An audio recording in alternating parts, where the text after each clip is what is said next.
Escuchando al jefe, vamos a entrar en contacto con nuestro querido Agustín Alcalá. Hoy estamos muy norteamericanos, como veis. Hemos hablado de la huella española en Norteamérica, que es mucha y abundante. También esa leyenda urbana generada en los Estados Unidos de América. Y ahora hablamos de un asunto primordial, o al menos así lo pensamos. Es el cambio climático. Atención, porque en los Estados Unidos de América se empiezan a plantear algunos si esto puede afectar a la propia seguridad nacional, el cambio climático. ¿Qué tal, Agustín? Buenas noches. Buenas noches, Juan Antonio. Pues fíjate, si empezamos a pensar que afecta a la seguridad nacional, significa que ya se toman en serio lo del cambio climático, ¿eh?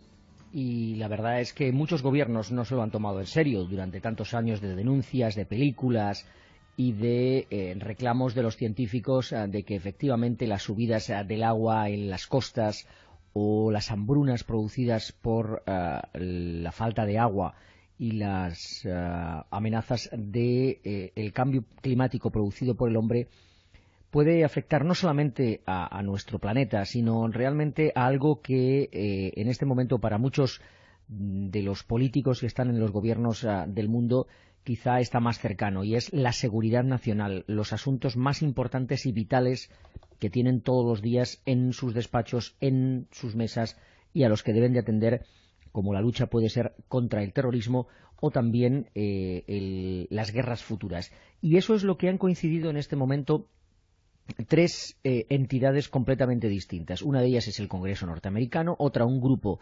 de antiguos generales del Pentágono y también el Consejo de Seguridad de las Naciones Unidas. Como las hambrunas, como la falta de agua y la sequía, como la subida de los ríos y de los mares pueden afectar realmente a la forma en la que los gobiernos van a tener que responder militarmente a algunas de estas emergencias.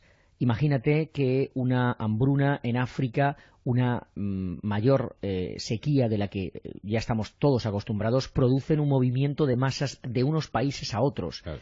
Eso produciría, Juan Antonio, que algunos de los estados, para protegerse, o bien cerraran sus fronteras, o bien se encontrarán con un número infinito de personas que quieren entrar para salvarse de esa sequía, de esa hambruna. ¿O qué sucedería en algunos lugares, en algunas islas o en algunos sitios como Bangladesh, por ejemplo, donde la gente vive tan cerca del mar, si hubiera una subida de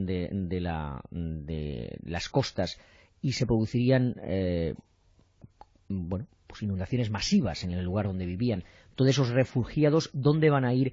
Lo que costaría a los gobiernos del área el poder mantenerlos, atenderlos, y sobre todo los movimientos de población, los movimientos de refugiados como problema político al mismo nivel incluso que la lucha contra el terrorismo. Esa es una tensión que el mundo se está planteando y que quizás sea el camino necesario para que muchos gobiernos presten atención al cambio climático, debido, como tú bien sabes, a que hay tantas dudas sobre aquí en Estados Unidos, a pesar de que los científicos dicen que no hay ningún tipo de duda y escapatoria de que efectivamente los gases están acabando en nuestro planeta y los efectos del cambio climático van a ser muy importantes. Hay algunos que dicen que ese alarmismo no es cierto. Quizás, si se considera el cambio climático como una amenaza a la seguridad nacional tan importante como Al-Qaeda o tan importante como cualquier amenaza terrorista,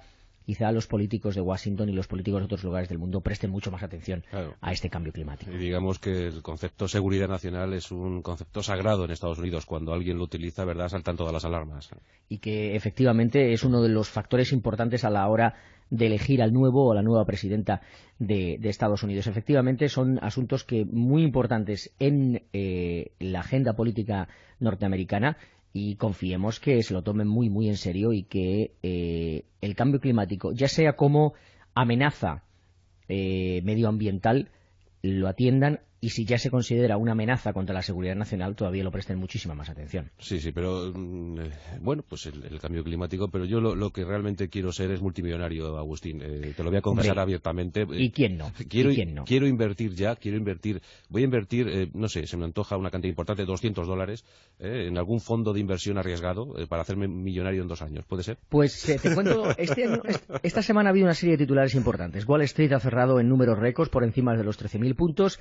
Y sobre todo se ha conocido que los 24 directores de lo que aquí se llama los hedge funds, que son sociedades muy cerradas de no más de 100 socios que invierten con mucho riesgo en lugares donde hay mucha gente que no lo hace y sobre todo se basan en apuestas en las que un determinado sector va a subir o bajar y ahí es donde hacen su dinero. El hedge fund como tal es una traducción del el coger un poco las diferencias de valor de unos determinados valores o de acciones durante incluso horas o minutos o días.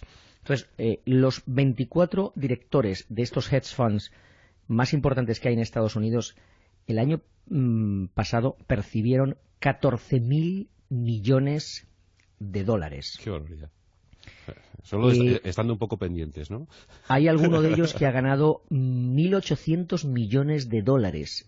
Los cuatro más importantes, incluido George Soros, han superado los 1.000 millones de dólares. Eso es lo que ha hecho que se ha creado aquí una cultura de que el rico cada vez es más rico, de que hay que gastar dinero, de que no es suficiente la casa de verano, sino hay que tener una casa de verano en la costa y otra casa de verano en lugar de montaña.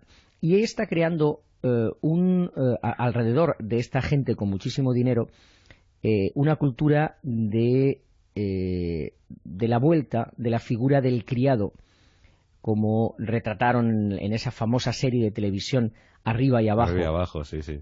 Un hombre capaz de mantener la casa, de controlar a los cocineros, a los conductores, a la seguridad, a la persona que cuida de los niños, a la persona que adiestra a los niños, a las institutrices.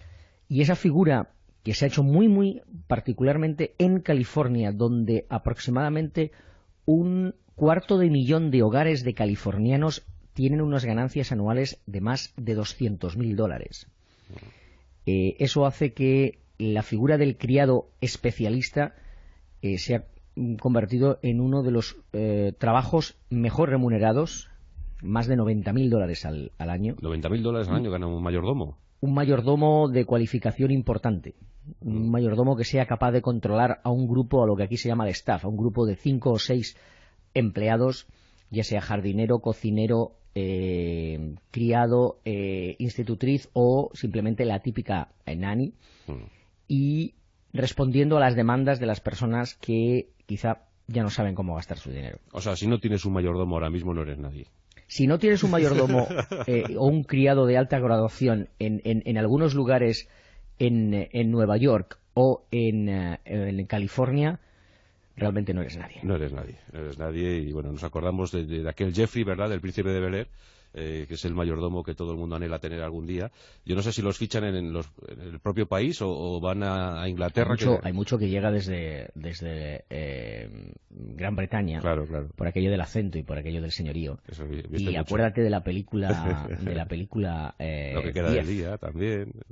Sí, exactamente esa, sí, no, eso no era la película Ten, era Lo que queda del día de Anthony Hopkins, ¿no? De Anthony Hopkins, sí. La figura del mayordomo especialista. Pues está otra vez resucitando aquí en Estados Unidos para atender a las necesidades de estas personas multimillonarias. Bueno, pues nada, Agustín, dile a tu mayordomo que ya puede colgar el teléfono, ¿eh? Pues lo haremos y le despediremos y que prepare la cena cuanto antes. Cuanto antes.